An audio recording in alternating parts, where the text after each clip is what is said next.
వాక్యం మన లోపలికి వస్తేనే మనం మార్పు చెందుతాం. హల్లెలూయా. ఎందుకంటే వాక్యము పనిచేస్తూ మొదలు పెడితే ప్రతి పాపాన్ని కడుగుద్ది. అందుకని వాక్యం దివారాత్రులు ధ్యానించాలి, చదవాలి. అది చదివేటప్పుడు అది మనలో పని చేయాలంటే 3 విషయాలకు దూరంగా ఉండాలి.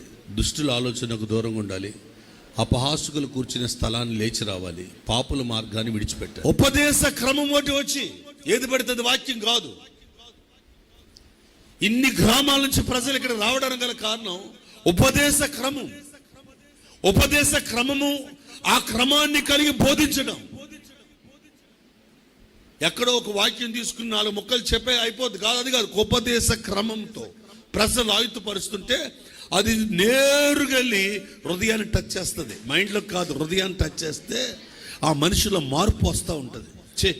ఇంతకాలం బ్రతికాం, ఈ బ్రతుకు కాదు, ఇప్పుడే నేను ఒక నీతికి దాసులుగా నా శరీరం ఉండాలి.